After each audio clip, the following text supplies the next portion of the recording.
अस्सलाम वालेकुम students, Khans academy में आपका खुशामदीद। इस वीडियो में आप ई बाल भारती का पेपर सोल्यूशन देखेंगे।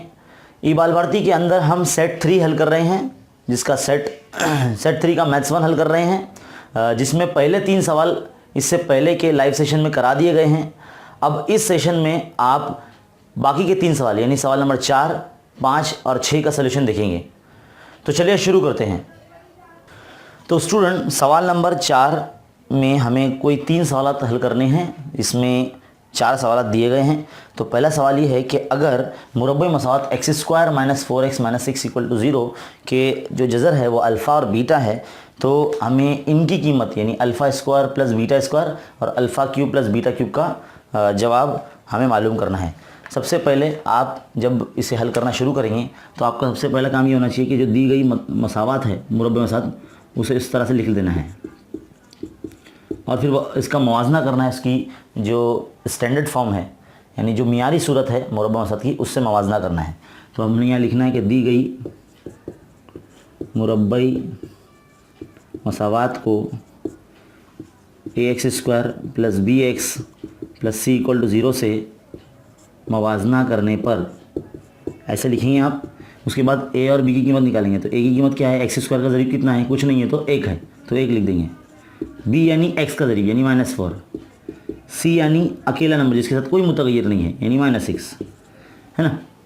तो a b c कीमत आ गई और हमें हिंट देकर रखा है अल्फ़ा + बीटा मालूम करना है। तो हम क्या करेंगे, अल्फ़ा जमा बीटा पहले मालूम करेंगे। तो अल्फ़ा जमा बीटा का जो फार्मूला है वो -b/a है। तो -b की कीमत है खुद माइनस में -4 और a है 1, तो माइनस +4 हो जाएगा। तो अल्फ़ा जमा बीटा आ गया। अब अल्फ़ा ज़रा बीटा का फार्मूला है c/a। c है -6, a है यानी 1 यानी -6 इधर आ जाएगा। तो देखिए ये अल्फ़ा जमा बीटा और अल्फ़ा ज़रा बीटा हमारे पास आ गया। अब हमें अल्फ़ा² जमा बीटा² मालूम करना है। तो अल्फ़ा² जमा बीटा² का जो फार्मूला है वो कुछ इस तरह से है, अल्फ़ा जमा बीटा का होल स्क्वायर -2 अल्फ़ा ज़रब बीटा। तो देखिए अगर आपको ये फार्मूला नहीं याद होता है तो एटलीस्ट आपको जो आपने 8वीं जमात में पढ़ा था a जमा b का होल स्क्वायर का जब्ता, बिल्कुल उसी की बुनियाद पर ये बनता है। तो आप देख लीजिए यहाँ पर a जमा b का होल स्क्वायर का जब्ता क्या होगा, a² जमा 2ab + b², ऐसा होगा। आप क्या करें, a² + b² को साथ में लिख लें, जमा 2ab यहीं रहने दें, है ना, और a जमा b का होल स्क्वायर। देखिए अब आप क्या करेंगे, a² जमा b² के ये 2ab माइनस में ले लीजिए यहाँ पर। तो a जमा b का जो होल स्क्वायर है -2ab, है ना। तो देखिए कुछ इस तरह से बन जाएगा। अब जहाँ a है वहाँ अल्फ़ा रख दीजिए, जहाँ b है वहाँ बीटा रख दीजिए। तो कुछ इस तरह से ये फार्मूला आपको का बन जाएगा। ये आपको समझाने का शॉर्टकट तरीका है, क्योंकि आपको अगर ये फार्मूला नहीं याद होता है तो आप इस फार्मूले से आप बना सकते हैं वो फार्मूला और हल कर सकते हैं। तो ये आपको समझाने के लिए बताया गया था, लेकिन इस सवाल के सलूशन में ये नहीं लिखना है। तो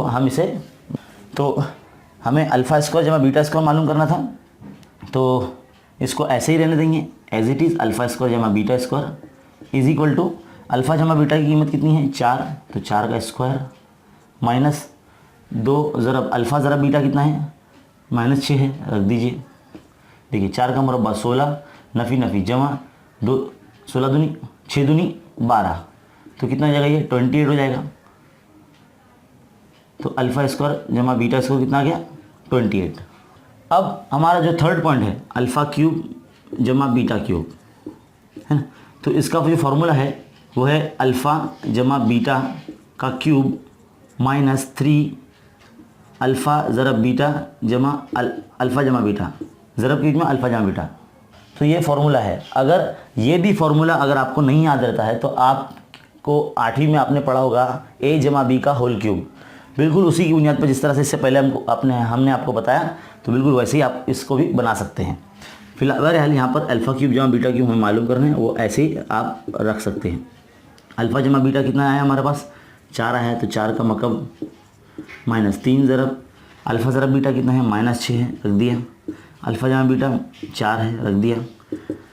देखिए 4 का मकब यानी 4 को 3 मरतबा ज़रब करना, तो 4 चौक 16, 16 चौक 64, है ना। नफ़ी जमा कितना हो जाएगा ये 6 चक 24, 24 दिया, ये 72 हो जाएगा। तो कितना हो जाएगा 136 आ जाएगा। ये हमारा दोनों कीमत आ गई। ये था सवाल नंबर 4 का पहला। बहुत सिंपल है, आसान है, बस आपको फॉर्मूला याद रहना चाहिए और ये तरीका एकदम सीक्वेंस वाइज आपको जाना है। बिल्कुल भी कुछ इसमें मिस्टेक करना नहीं है आपको, क्योंकि सिंपल सा सवाल है, बहुत आसान है। तो चलिए बढ़ते हैं सवाल नंबर 2 की तरफ। तो स्टूडेंट सवाल नंबर 4 का दूसरा कुछ इस तरह से है कि तीसरा रुकन और 7वें रुकन का जो मजमूआ है वो 6 दिया गया है। तो पहले लिख लेते हैं हम, तीसरा रुकन और 7वें रुकन का मजमूआ 6 दिया गया है और उनका हासिल ज़रब 8 है। तो हासिल ज़रब तीसरा रुकन ज़रब 7वां रुकन कितना दिया गया, 8 दिया गया। तो हमें कहता है कि पहला रुकन और मुश्तरक फ़र्क मालूम कीजिए हिसाबी तसाद का, यानी पहला रुकन और मुश्तरक फ़र्क ये दोनों मालूम करने में। तो हम सबसे पहले क्या करेंगे, जो हल सोल्यूशन की शुरुआत है इसमें आम रुकन ज़ब्ता लगाएंगे Tn वाला। तो Tn is equal to a plus n minus 1 into d, ये लगा दिया फॉर्मूला। तीसरा और 7वां रुकन है ना, तो पहले n की यहाँ पे 3 रख कर हल करेंगे, एक मसाद बनेगी। फिर n की यहाँ पे 7 रखेंगे, यही फार्मूला लगाकर उसकी फिर दूसरी मसाद बनेगी, फिर उनको जमा करेंगे हमें, तो आपको एक मसाद बनेगी। देखिए हल करते हैं, n की यहाँ पे 3 रखते हैं, तो T3 हमें पता नहीं है, बहरहाल यहाँ पर a जमा 3 माइनस 1 यानी 2d हो जाएगा। अब वापस से फॉर्मूला लगाना है, Tn is equal to a plus n minus 1 into d. अब n की यहाँ पे आप 7 रखेंगे, तो a जमा 7 माइनस 1 डी है ना, तो T7 is equal to a plus 6d। अब इन दोनों का जमा कर देना है आपको, है ना। मान लीजिए ये मसाद नंबर 1 है, ये मसाद नंबर 2 है, मसाद 1 और 2 को जमा कर देंगे, तो T3 जमा T7 इज इक्वल टू कितना दिया गया है हमको, 6 दिया गया है। तो T3 की कीमत कितनी, ये है ना, ये लिख लीजिए यहाँ पे a प्लस 2d जमा T7 कितना है, a प्लस 6d। तो कितना हो जाएगा यहाँ पर, a 2a हो जाएगा, 6 और 2 8d हो जाएगा, इक्वल टू 6। ये 2 से डिवाइड कर सकते हैं आप, इसे 2 से डिवाइड करेंगे तो क्या आ जाएगा, 2a/2 प्लस 8d/2 और 6/2। देखिए 2 2 कैंसिल हो जाएगा, 2 का 2 2 चौक 8 हो जाएगा, 2 का 2 2 3 6 हो जाएगा, यानी a जमा 4d इज इक्वल टू 3। ये एक मसावत बन जाएगी, इसको मसाला नंबर 3 दे दीजिए आप, है ना। अब ये जो मसाला नंबर 1 और 2 थे, उनका ज़रब भी दिया गया हमें 8। तो अब हम क्या करेंगे, मसावत नंबर 1 और 3 से दोनों को ज़रब लिखेंगे। कितना दिया गया हमें, 8 दिया गया है। तो T3 की कीमत कितनी है, ये है a प्लस 2d, लिख देती है यहाँ, ये लिख दिया हमने। ज़रब T7 की था a प्लस 6d, ना, रख दिया हमने। अब क्या करते हैं यहाँ पर, देखिए इसे हम कुछ इस तरह से लिख सकते हैं, a plus 4d minus 2d, और इसे हम लिख सकते हैं a plus 4d plus 2d is equal to 8। हमने देखिए 4d जमा 2d इक्वल टू 6d होता है, 4d में से 2d निकालेंगे तो ये होता है। तो अब हम क्या करेंगे, यहाँ पर देखिए a प्लस 4d की कीमत कितनी है, 3 है ना, तो यहाँ पर a प्लस 4d, यहाँ पर भी a प्लस 4d है, वहाँ 3 लिख दीजिए आप। तो 3 माइनस 2d है ना, और ये 3 प्लस 2d इक्वल टू 8। अब देखिए एक बार जमा में एक बार नफ़ी में, ये तौसी मालूम होगी आपको। एक बार a प्लस बी और a माइनस बी को हम कैसा लिखते हैं, a square minus b square लिखते हैं, है ना। तो ये हमारा a है और ये b है, दोनों स्क्वायर लिखे, तो 3 स्क्वायर माइनस 2d का स्क्वायर इज इक्वल टू 8। तो 3 का स्क्वायर 9 माइनस 2d का square 4d square equal to 8। तो माइनस 4d स्क्वायर यहाँ रखेंगे हम, और 8 के माइनस में 9 जाएगा, तो ये -1 बचेगा, और ये माइनस 4d स्क्वायर, तो ये minus minus cancel, 4d square is equal to 1, है ना।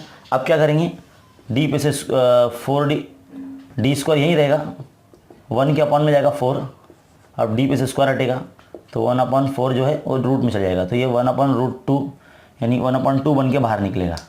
तो d की कितनी आ गई, 1/2 आ गई। अब इसे आप मसाला नंबर 3 में रख दीजिए, है ना। d को मसावत 3 में रखने पर, तो 3 में रखेंगे, देखो क्या हो जाएगा, a plus 4d is equal to 3, और 4 इंटू डी की जगह पे 1/2, 2 1 2 2 दूनी 4, तो a जमा 2 1 2 इक्वल टू 3। a यहाँ रखेंगे, 3 के माइनस में 2 ले जाएंगे, तो इस तरह से a की कीमत 1 आ जाएगी। तो देखिए हमारे पास d और ए, यानी पहला रुकन और मुश्तरक फ़र्क हमारा आ चुका है। बहुत सिंपल सा है, आसान सा सवाल है, बस आप इसको बार बार रिपीट करें और देखते रहें। एक बार 2 मरतबा फॉर्मूले लगाने हैं, उससे 2 मसाद बनेगी, दोनों को जमा करके एक हिस्सा लेकर आना है, एक मसाद बनेगी, फिर दोनों को ज़रब करना है, वो कीमत इधर पे अप्लाई कर देना है, तो इस तरह से आपको ए मिल जाएगा और डी मिल जाएगा। तो ये था सवाल नंबर 4 का दूसरा। अब बढ़ते हैं सवाल नंबर 4 के तीसरे की तरफ। तो सवाल नंबर 4 का तीसरा कुछ इस तरह से है। एक दायरवी तरसीम यहाँ बनी गई है स्टूडेंट, और यहाँ बताया गया कि एक सर्वे किया गया है आदर्श विद्यालय स्कूल का, जहाँ पर मुख्तलिफ बच्चे हैं, मतलब 500 बच्चे हैं जिनका जो रुझान है मुख्तलिफ सब्जेक्ट्स पर है, जिनका जाविया हमें यहाँ दिया गया है, मरकज़ी जाविया। तो मैथ्स का जो है इल्म रियाजी का 126 दिया गया जाविया, मुख्तलिफ ज़बानों का 108 दिया गया है, सोशल साइंस यानी समाजियत का जो है वो 54 डिग्री दिया गया है, और साइंस का 72 दर्जे दिए गए। तो हमें हर एक की तादाद मालूम करनी है कि कितने बच्चे ऐसे हैं जो मैथ से ताल्लुक़ रखते हैं, लैंग्वेजेस में रुझान रखते हैं, सोशल साइंस में रुझान रखते हैं और साइंस में रुझान रखते हैं। तो हमें वो मालूम करना है। तो 3 पॉइंट दिए गए हमें यहाँ पर। सबसे पहले पूछा गया कि बताइए कि कितने बच्चे ऐसे हैं जो इल्म रियाजी की तरफ रग़बत रखते हैं, रुझान रखते हैं। तो सबसे पहला आपका काम ये होना चाहिए कि देखिए, जब भी हम दायरवी तरसीम बनाया करते थे तो हम 360 से ज़रब करते थे और टोटल से डिवाइड करते थे। अब यहाँ दायरवी तरसीम बनी गई है, हमें टोटल से ज़रब करना है और 360 से डिवाइड करना है। तो बहुत सिंपल सी बात है। तो इल्म रियाजी के ताल्लुक से बच्चों की तादाद मालूम करना है, तो पहले थीटा बटे 360 लिखेंगे और ज़रब टोटल जितना है 500 वो लिख देंगे। तो देखिए कितना है यहाँ जाविया इल्म रियाजी का 126 है, तो 126 हमने यहाँ लिख देते 360 ज़रब 500। देखिए गौर से, अब ये 1 0 हम कैंसिल कर देते हैं, 2 से काटते हैं, 2 छंग 12, 2 तिया 6, 2 1 2, 2 8 16 और 2 दूनी 4, 2 पंजे 10, 2 9 18, 9 1 9, 9 7 63। तो कितना बच रहा है हमारा 7 ज़रब 25 बच रहा है। अब इसको ज़रब करेंगे हम, 25 सते 175 आता है हमारे पास। तो 175 ऐसे बच्चे हैं जो इल्म रियाजी से ताल्लुक़ रखते हैं। अब अगला सवाल हमें पूछा गया है कि समाजियात में कितने बच्चों का रुझान है। तो सबसे पहले आप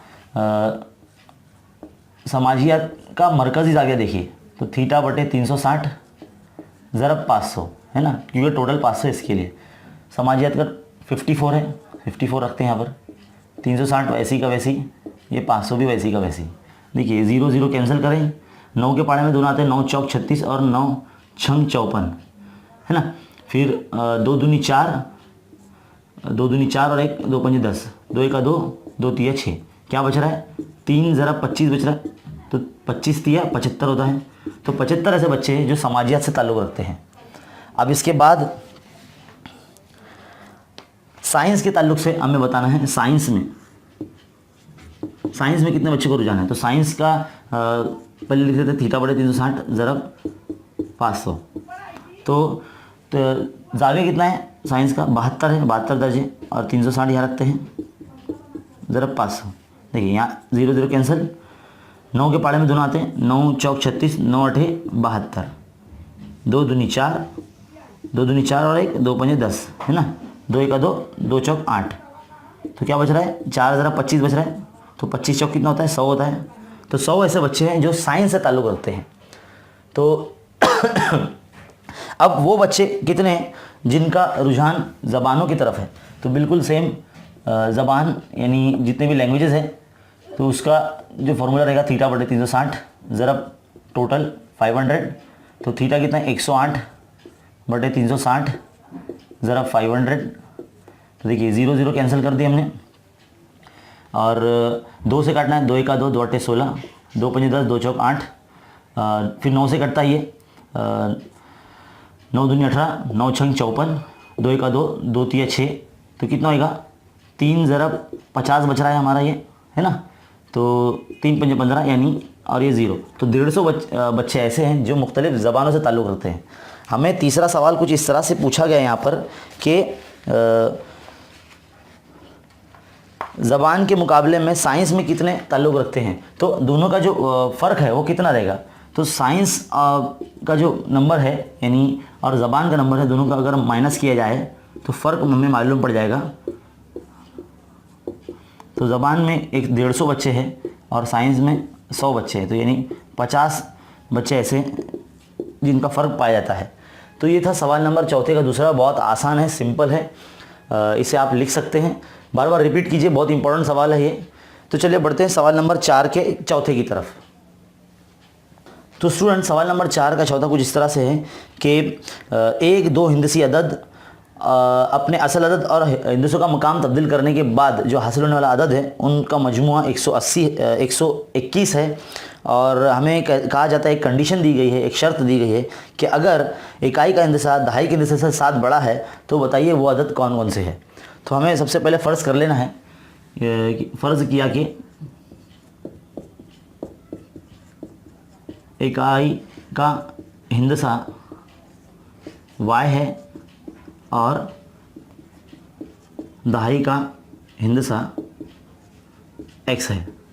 तो असल अदद क्या बन जाएगा हमारा, वो बन जाएगा 10x + y, है ना। अब हिंदसों का मकाम तब्दील कर दीजिए आप, हिंदसों का मकाम तब्दील करने पर तो क्या अदद हासिल होता है, ये 10x की जगह पे लग जाएगा y की x की जगह पे y आ जाएगा और y की जगह पे x आ जाएगा। अब इन दोनों का मजमूआ हमें क्या दिया गया है, 121 दिया गया। तो 10x + y + 10y + x, ये कंडीशन दी गई हमें 121।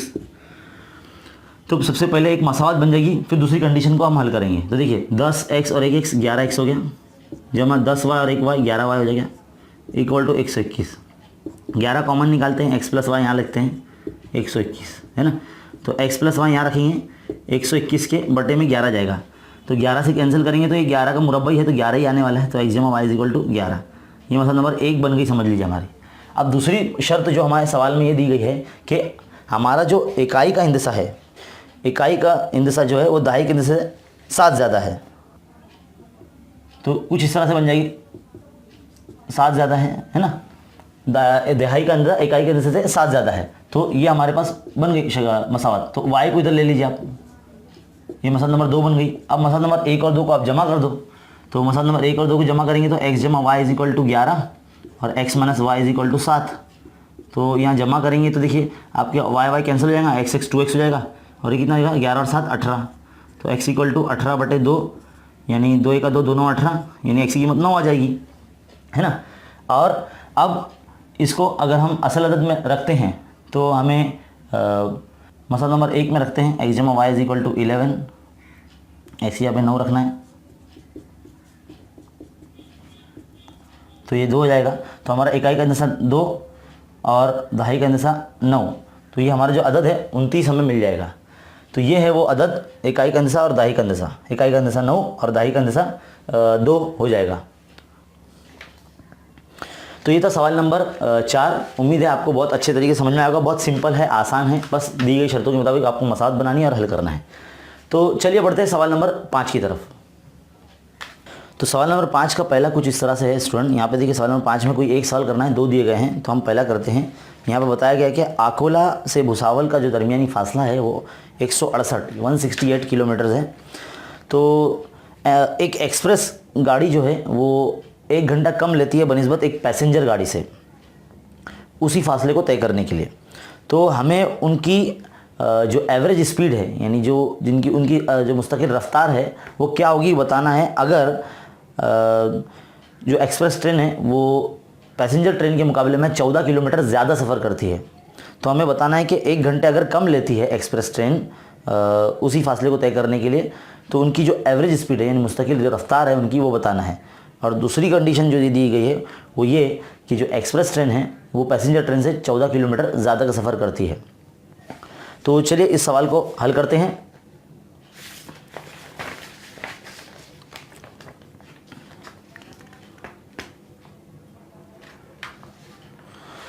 तो सबसे पहले हम लिखेंगे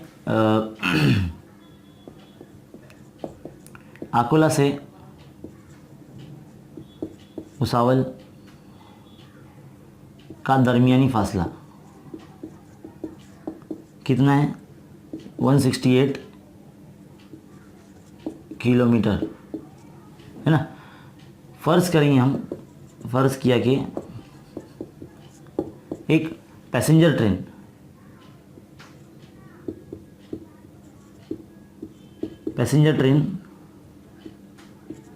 x किलोमीटर फी घंटे की रफ्तार से सफ़र करती है और एक्सप्रेस ट्रेन x/14 है ना फी घंटे की रफ्तार से सफ़र करती है। ये हमने फ़र्ज़ कर लिया। 14 घंटे जल्दी पहुंचती है ना। मान लीजिए अगर पैसेंजर ट्रेन की रफ्तार अगर x किलोमीटर है तो इसकी 14 किलोमीटर ज़्यादा सफ़र कर रही है, तो x/14 किलोमीटर इसकी रफ्तार रहेगी। तो हमें कहा जाता है कि 1 घंटा अगर कम लेती है वो, कौन सी, एक्सप्रेस ट्रेन, तो कम लेती है मतलब माइनस करना है। तो हमें सबसे पहले आपको ये फॉर्मूला याद रखना चाहिए कि रफ्तार बराबर क्या होता है, फासला बटे वक्त, फासला बटे वक्त। इस फॉर्मूले की बुनियाद पर हम उसको हल करेंगे। तो हम क्या करेंगे, वक्त यहाँ लिख लेते हैं हम, फासला इधर लिख लेते हैं और रफ्तार यहाँ लिखेंगे, है ना। तो वक्त हमें तो मालूम नहीं है टी, है ना, फिलहाल 1 घंटा कम लेती है, एक तो यहाँ 1 लिखेंगे। और फासला कितना है, 168 किलोमीटर है। और रफ्तार कितनी है, x किलोमीटर है। ये किसके लिए, पैसेंजर ट्रेन के लिए है। और बिल्कुल उसी की बुनियाद पर जो एक्सप्रेस ट्रेन के लिए वक्त हम यहाँ लिखेंगे। तो क्या हो जाएगा, 168/x + 14 किलोमीटर। ये एक्सप्रेस ट्रेन का टाइम हो जाएगा और ये पैसेंजर ट्रेन का टाइम हो जाएगा। तो दोनों 1 घंटे कम लेते हैं। तो हम कैसे लिखेंगे इसको, 168/x - 168/x + 14 = 1। 1 घंटा कम लेते इसलिए 1 माइनस में लिखेंगे। अब यहाँ क्या करेंगे, क्रॉस मल्टीप्लाई करेंगे, x/14 ज़रब 168 - 168 ज़रब x बटे यहाँ पे क्या आ जाएगा, x ब्रैकेट x/14, यानी इधर ज़रब और इधर ज़रब और नीचे इन दोनों का भी ज़रब = 1। अब हम क्या करते हैं, 168 को x से ज़रब करते हैं, जमा 168 ज़रब 14, 2352 आ जाएगा। 168 को अगर 14 ज़रब कर दिया जाएगा तो, और माइनस 168 x अपॉन क्या हो जाएगा, ये x ज़रब x² जमा 14x = 1। देखिए 168 जमा वाला और नफ़ी वाला कैंसिल हो गया, 2352 बचा इधर पे। अब 1 के ज़रब में हम इसको यहाँ लेके चले जाएंगे, x² जमा 14x, है ना। अब हम क्या करेंगे, इसको वहाँ लेके चले जाएंगे, तो यहाँ क्या बचेगा, 0, x² जमा 14x - 2352, है ना। अब इसको सही से लिख लेंगे हम, हमारी जो की असल सूरत होती है उसकी बुनियाद पर, 14x - 2352 = 0। अब हमें इतना बड़ा नंबर है, इसके अज़ा भी करने हैं, तो हमारा नॉर्मल जो रिवायती तरीका जो छोटी जमात में हमने सीखा था बिल्कुल वैसे ही करना है। तो देखो 2 से करते हैं, 2 × 2, 2 × 2, 1 बचा, 2 × 7 = 14, फिर 1 बचा, 2 × 6 = 12, है ना। फिर 2 से करेंगे तो 2 × 5 = 10, 1 बचेगा, 2 × 8 = 16, फिर 1 बचेगा, 2 × 8 = 16, फिर 2 से करेंगे, 2 × 2 = 4, है ना, 1 बचेगा, 2 × 9 = 18 और 2 × 4 = 8। फिर 2 × 1 = 2, 2 × 2 = 4, 2 × 4 = 8, 2 × 7 = 14, 3 से करेंगे, 3 × 4 = 12, 3 × 9 = 27, 7 × 7 = 49, 7 × 7 क्या क्या बन रहा है, 2 ज़रब 2 ज़रब 2 ज़रब, है ना, 1 2 3 4 मरतबा 2 लिख दिए, ज़रब 3 ज़रब 7 ज़रब 7।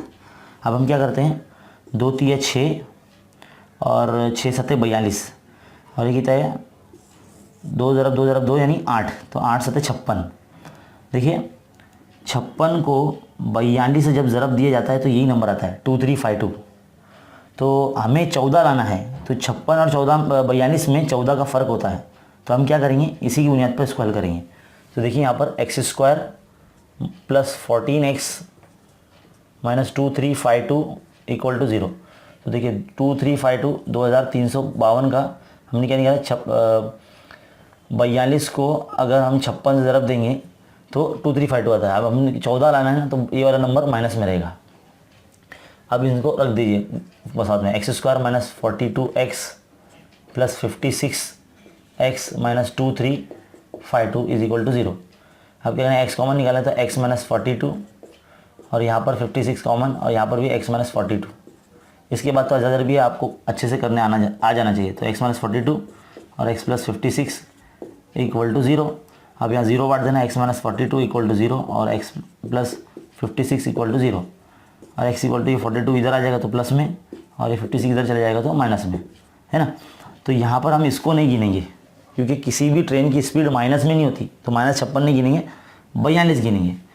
तो जो पैसेंजर ट्रेन की जो है वो स्पीड औसत रफ्तार वो 42 है। अब एक्सप्रेस ट्रेन का क्या था, x प्लस 14 था ना, तो 42 जमा 14 टोटली आ जाएगा 56 किलोमीटर फी घंटा और एक्सप्रेस ट्रेन की जो स्पीड हो जाएगी ये हो जाएगी। तो इस तरह से ये सवाल हल करना है। बस आपको ये तो इतना आसानी से आप लिख सकते हैं, फ़र्ज़ करने वाली लाइन और ये फॉर्मूले में रखना है साइंस के और मसाद बनाना है, इसको हल करना है, तजर्बा करना है। बस यहाँ पर आपको अजाजर भी कुछ इस तरह से करने हैं, 2 से करना है, छोटे से छोटे पार्ट से करना है। और यहाँ पर ध्यान दीजिए आप 2 तिया 6, 6 सत्ते 42 और 2 ज़रब 2 ज़रब 2 यानी 8, यानी 8 सत्ते 56। तो 56 और 42 का जो फ़र्क है वो 14 है। उसकी बुनियाद पर यहाँ मसावत में रखा गया और आप अजाजर भी के तरीके से यहाँ पे फिनिश कर दीजिए तो बस आपका आंसर आ जाएगा। तो ये बहुत सिंपल है, आसान है, थोड़ी सी प्रैक्टिस की ज़रूरत है इसके सवाल में। देखने में सवाल थोड़ा सा मुश्किल है लेकिन है नहीं, बस आप कर सकते हैं। बस आप अपने आप पर पूरा भरोसा रखें, ये सवाल इंशाल्लाह आप हल कर सकेंगे अगर एग्ज़ाम में ऐसा सवाल आता है तो चलिए बढ़ते हैं सवाल नंबर 5 की दूसरे की तरफ। तो देखिए स्टूडेंट, सवाल नंबर 5 का दूसरा कुछ यहाँ पर दिया गया है कि 10th क्लास स्टूडेंट के फर्स्ट टर्म एग्जामिनेशन के मार्क्स यहाँ दिए गए हैं और हमें उसकी मदद से ताद्दुदी कसीर ज़िलाई बनानी है। तो यहाँ पर हमें वस्त जमात और ताद्दुद दिए गए हैं, तो उसकी बुनियाद पर बनाना। देखिए हमें जमात का होना बहुत ज़रूरी है, तो वस्त जमात की मदद से हम जमात बना सकते हैं। तो जो भी ये कॉलम दिया गया है आपको उफ़कन, उसको उमूदन बना लेना है कुछ इस तरह से। तो आप पहले वस्त जमात का कॉलम इधर बना लेंगे, वस्त जमात, फिर इधर पे आप जमात का कॉलम बना लेंगे क्योंकि ये हमें खुद से बनाना है। और ताद्दुद का कॉलम तो हमें दिया गया है और ताद्दुदी किसी तरह बनाने के लिए मौद्दिद की ज़रूरत पड़ती है, तो मौद्दिद वाला कॉलम यहाँ आ जाएगा। तो वस्त जमात कितना दिया गया है, 325 और फिर दिया गया 375 और दिया गया है 475,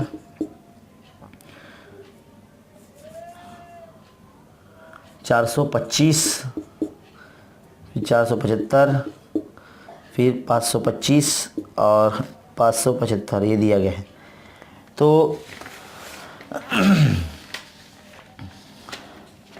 जमात 325 कब आती है, जब 650 का 750 का 650 का आधा किया जाता है। तो 650 का जब आधा करते हैं, 650 कब बनेंगे, जब निचली हद 300 और ऊपरी हद 325 होगी,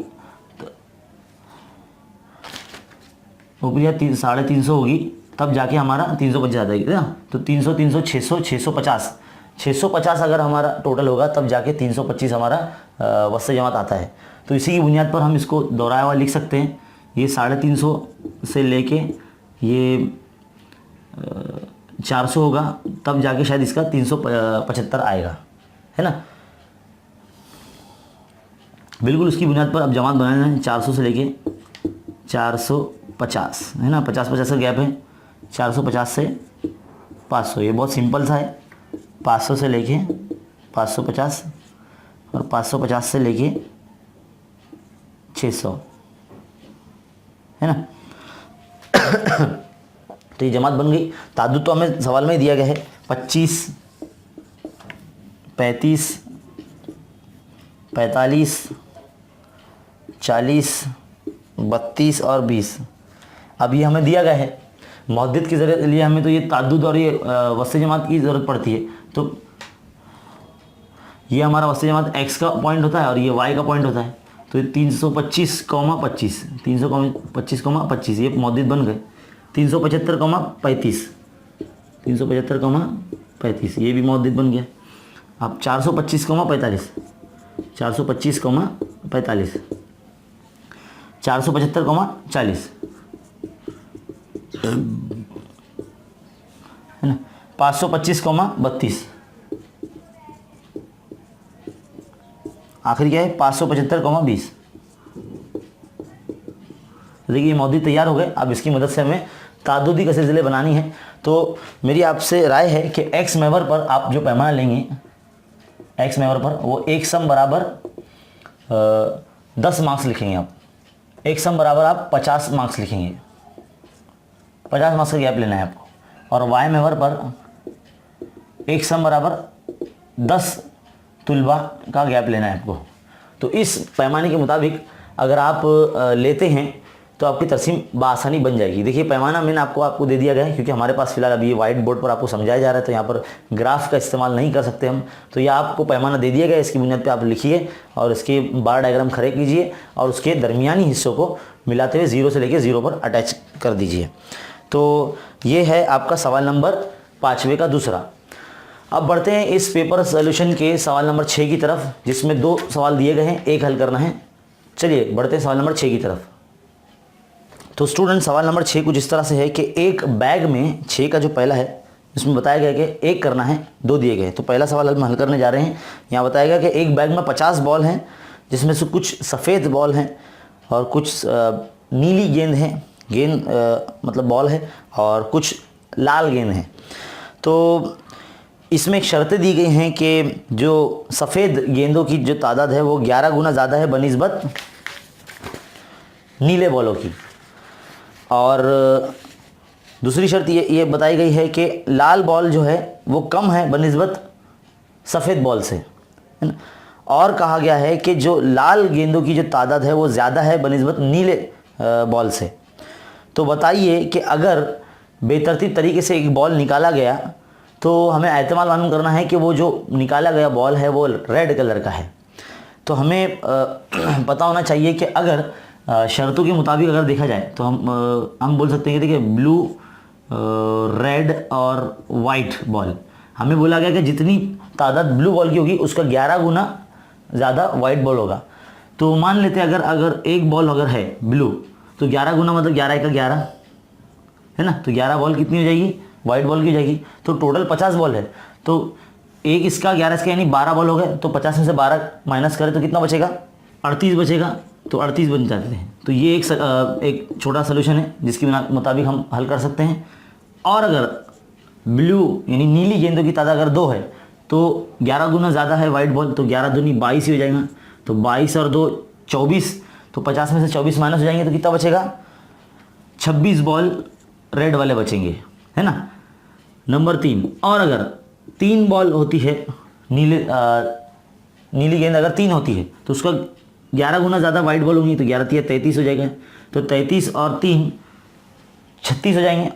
और 50 में से 36 जब माइनस होंगे तो 14 बचेगा, है ना। तो इसकी बुनियाद पर हम हल कर सकते हैं। तो हम बताएंगे कि जो नमूना वसत है, फ़र्ज़ किया कि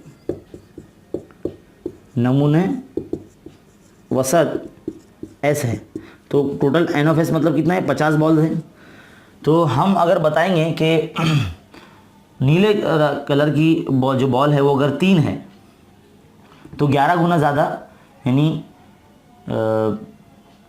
सबसे ज़्यादा वाइट बॉल है, उससे कम है लाल गेंदे और उससे कम है नीली गेंदे। तो उसकी बुनियाद पर हम बता सकते हैं कि अगर ये 33 है और ये 14 है तो ये 3 है। तो हमें लाल बॉल निकालने के लिए कहा गया है। तो वक़्वा ए है, ऐसा लिखेंगे कि भाई ए वक़्वा ऐसा है जिसमें निकाली गई गेंद लाल है ना, लाल का है। तो लाल कितने बता रहे हैं यहाँ पर, तो एन ऑफ ए बराबर लिख देंगे कितना 14, है ना। तो पी ऑफ ए का सवाल कर लेंगे N of A upon N of S. तो एन ऑफ ए कितना हो जाएगा 14, एन ऑफ ए 50 है। तो इसे आप हल कर सकते हैं या इधर पे भी छोड़ देंगे तो कोई हर्ज नहीं है। इतना सिंपल सा और छोटा सवाल है, सवाल नंबर 6 का पहला। तो बढ़ते हैं सवाल नंबर 2 की जानिब, जो बहुत ही सिंपल आसान है, इतनी सी जगह में हल हो जाएगा। तो हम इधर ही कर लेते हैं।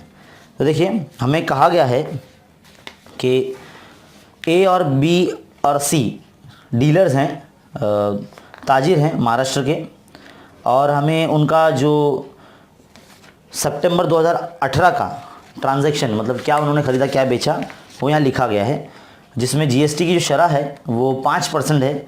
और एक टेबल में हमें उनकी दी गई है कि उन्होंने बेचते वक्त कितना जीएसटी वसूल किया और ख़रीदते वक्त कितना उनको देना पड़ा। और आईटीसी जो है, इनपुट टैक्स क्रेडिट, तो वो हमें दिया गया है। और टैक्सेबल पेड टैक्स कितना दिया गया है, पेड टैक्स जो है वो कितना दिया है वो बताया गया है। और कितना इनके पास बैलेंस बच रहा है वो हमें यहाँ कीमत दी गई है इसमें टेबल में। अब इसकी बुनियाद पे हमें 3 सवालों के हल करने हैं, तो आप यहाँ ध्यान दीजिए। तो यहाँ पर आप जदवल में देख सकते हैं कि आपको मालूमात दी गई है तमाम कि जीएसटी जब हमने डीलर ए ने जितने में बेचा है उस वक्त उसने कितना वसूल किया, और जीएसटी अमाउंट उसने जब ख़रीदा था तब कितना पे किया, और आईटीसी यानी इनपुट टैक्स क्रेडिट जिसे हम कहते हैं, ख़रीदते वक्त आउटपुट टैक्स और इनपुट टैक्स का जो गैप होता है वो आईटीसी होता है, फ़र्क जो होता है। और यहाँ पर उसमें जो हमारा उसका जो बैलेंस बच रहा है डीलर ए का वो 1000 बच रहा है। तो हमें उसी ताल्लुक़ से जो पहला सवाल पूछा गया कि हाँ डीलर ए के ज़रिए जब फ़रोख्त करते वक्त उसको कितना अमाउंट देना पड़ा। तो देखिए उस कितना अमाउंट उसके पास था, या तो हम कैसे बताएंगे कि जो हमारे पास यहाँ दिया गया है, व्यापारी या ताजिर ए के ज़रिए 5% के हिसाब से फ़रोख्त किया गया, 5% के हिसाब से यानी 5%, कितना रुपया उसको मिला, 5000 रुपये। तो हम यहाँ लिख देंगे 5000 रुपये। अब देखिए यहाँ पर ये हिस्सा जो हमें मालूम करना है वो ऐसे ही रहेगा, ए व्यापारी के ज़रिए फ़रोख्त करते वक्त जो उसकी पैसे थे कितने थे, तो 5% मतलब 5/100। तो ये हमने रख दिया यहाँ पर 5000। अब देखिए जो हमें मालूम करना है वो यही रहेगा, व्यापारी के ज़रिए फ़रोख्त करते है ना। तो 5000 के ज़रब में ये जो 5/100 है वो कुछ ऐसे पलट के चला जाएगा, यानी 100/5। तो देखिए 5 कैंसिल हो गया, यानी यहाँ पर 1 बच रहा है। तो 1000 ज़रब 100 1 लाख हो जाएगा। कितना हो जाएगा, 1 लाख हो जाएगा, है ना। तो ए व्यापारी के ज़रिए फ़रोख्त करते वक्त इतने अमाउंट उसके पास थे। अब अगला पॉइंट है हमारा सेकेंड पॉइंट, वो क्या कहा गया उसने कि जब बी डीलर ने यानी बी व्यापारी ने जब वही अमाउंट ख़रीदा तो ख़रीदते वक्त उसके पास कितने अमाउंट था, कितना पैसा था उसके पास, तो वो हमें मालूम करना है। तो हम जदवल में देख सकते हैं कि बेचते वक्त उसके पास 5000 रुपये उसने दिया था और ख़रीदते वक्त 4000 रुपये दिया था। तो 4000 रुपये का 5% के हिसाब से, क्योंकि जीएसटी में 5% दिया गया है, तो यहाँ हम लिखेंगे बी व्यापारी या ताजिर है ना के ज़रिए ख़रीदते वक्त, तो ख़रीदते वक्त 5% के हिसाब से कितना रुपया, 4000 रुपये उसको देना पड़े थे, है ना। तो यहाँ पर हम 4000 रुपये ऐसे ही रखेंगे, और ये 5% मतलब 5/100, और ये ऐसे ही रहेगा जो हमको मालूम करना है। व्यापारी के ज़रिए ख़रीदते वक्त इतने पैसे उन्होंने दिए थे, तो 5% के हिसाब से उनके पास उस वक्त कितने पैसे होंगे। तो हम क्या करेंगे, 4000 के ज़रब में ये जो 5/100 है ये 100/5 बन जाएगा। जब इस तरफ जाएगा तो कुछ ऐसे पलट जाएगा वो, है ना। तो 100/5, तो कितना आ जाएगा ये, 5 का 5, 5 8 40 और ये 2 0, तो 800 ज़रब 100 यानी 80,000, है ना। 80,000 रुपये उसके पास मतलब थे। तो बी व्यापारी पास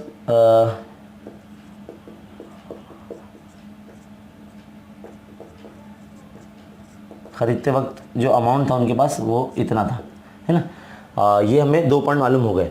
अब तीसरा पॉइंट हमें सवाल में क्या बोला गया है कि जो ए डीलर के पास जो बैलेंस बचा है, जो हमारे पास बकाया बैलेंस बचा है टैक्स का, जो 1000 रुपये यहाँ जदवल में दिखाया गया है, तो हमें बोला गया है कि उसमें CGST और SGST मालूम कीजिए। तो देखिए ये जीएसटी CGST और SGST ये दोनों आधे होते हैं जीएसटी के, तो हम ऐसे लिखेंगे जीएसटी का आधा, है ना। तो कितना दिया गया, 1000 रुपये बच रहा है वो, तो 2 रखेंगे, कितना जाएगा 500 रुपये हो जाएगा, 1000 का आधा। तो CGST और SGST ये हमारा आ गया। बहुत ही सिंपल और आसान सवाल था ये, बहुत अच्छे तरीके से आप इसको कर सकते हैं। मुझे लगता नहीं है कि सवाल नंबर 6 में जो आपको 4 मार्क्स के लिए पूछा गया कि इतने बहुत ही छोटा सवाल है ये, इसे आप हल कर सकते हैं।